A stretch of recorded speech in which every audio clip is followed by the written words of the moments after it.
when Tony and Robert came to me with the only ask they had ever made of me, yo, Sal, can we have a stripper party at your apartment? There were no questions asked. The answer was, yeah. They explained to me that they knew some girls that danced. They were going to cover all the entertainment, all the booze, charge $50 a head at my apartment. And it was all going to take place in my small New York City one-bedroom apartment. It seemed pretty harmless, pretty easy. And that was until the night came.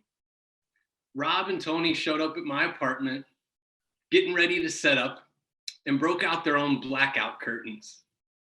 That's probably when I should have known that I was in a little over my head. But this was Tony and Robert.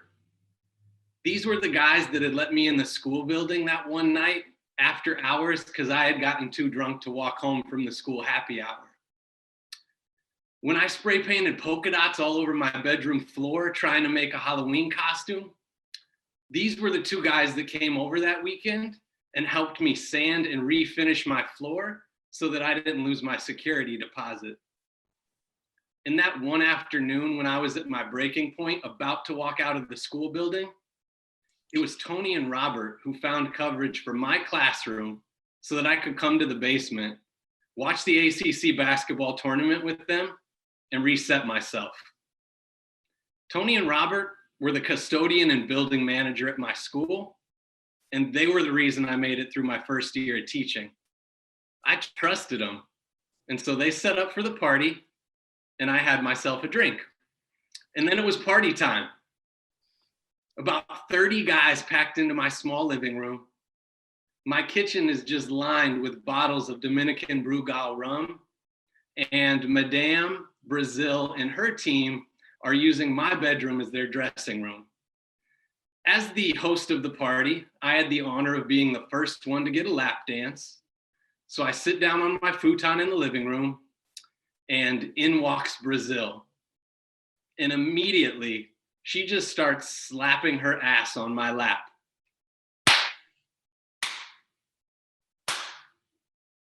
We both crashed to the floor.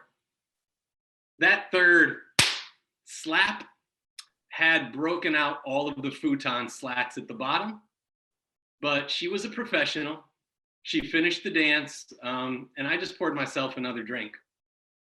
A little later that night, Tony pulls me to the kitchen. Yo, Sal, I just paid a girl $20 to watch her pee. Like, what do you say to that? I said, sweet. And then I just poured myself another rum. And that was all I remember about the night. I woke up the next morning, kind of stumbled into the living room. I see the broken futon with all the wood on the floor. There's a bag of shredded Mexican cheese just everywhere. And hey, there's Matt, the third grade ESL teacher from my school, passed out on the floor. Cool. After I get him up, get him out of my apartment, I spend the rest of the day on my couch, just hungover as hell, really praying that I was not too much of an asshole the night before. So when Monday morning rolls around, my plan is just play it cool, treat it like another Monday. And so I go into Tony and Rob's office to say hi. And as soon as they see me, I know something's up because their faces light up. And Tony says, yo, Sal, you were amazing Saturday. Do you remember what you did? You ate that girl's sandwich. Immediately, this like overwhelming sense of fear, confusion, shame, this ball of nerves just tensed up in my chest, wondering like, what in the hell did I do? But I had 32 kids to go teach. So I just kind of laughed it off. I said, yeah, that was funny. Yesterday really sucked though. I had a hangover. I gotta go run up to class. I'll talk to you guys later. Needless to say, the rest of the day was not spent educating children. It was kind of being a detective and a ninja around school. I knew Matt was at the party, so I couldn't go down the third grade hall. And I think there was a fifth grade teacher at the party, so I can't go down that wing of the school. And like shit, What if word had gotten around the whole school about this party? And God forbid, what if one of my fourth graders found out? I figured it was just the best idea to stay in my room all day. And so that's what I did. And that's when the research started. Like, what did it actually mean to eat a girl's sandwich? I'm from Nebraska. Was that some sort of like weird New York City slang for going down on a girl? Like, did I do this in front of the whole party? Even worse, did I pay the girl to do something to me? Maybe it was one of those like weird sex things that you could only find on Urban Dictionary. I didn't know, so I had to find out. So as soon as the kids went to recess, lunch, PE, I hopped on the classroom computer. And I learned two things that afternoon. One, there is no literature on what it means to eat a girl's sandwich. Two, there is some nasty shit on the internet when you either look up the word eating or sandwich. So by the time 3 o'clock rolls around, that ball of nerves in my chest is just so tight, the Catholic guilt, too much. I storm back down to Tony and Rob's office and just say, Tony, Rob, what the fuck did I do Saturday night?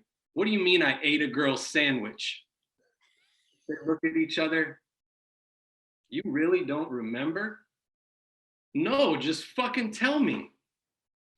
They burst out laughing. What? Sally, in between dances, the girls were hungry. They ran across the street to the Big Apple Deli to get dinner. You came in your bedroom and you ate one of their sandwiches and then passed out on your bed. That shit was funny as hell. I felt like the weight of the world had been lifted off my shoulders. Tony and Robert and I, we laughed it off. And my parting words to them were, guys, no more stripper parties at my apartment. And to my credit, our next 7 years together, only 2 more stripper parties. Tony and Robert are still 2 of the guys that I credit my 15 plus years as an educator to. And to this day, the only woman who has let me take a bite of her sandwich since then is my wife, Angela. Thanks, babe. Eat it. Don't you tell me you're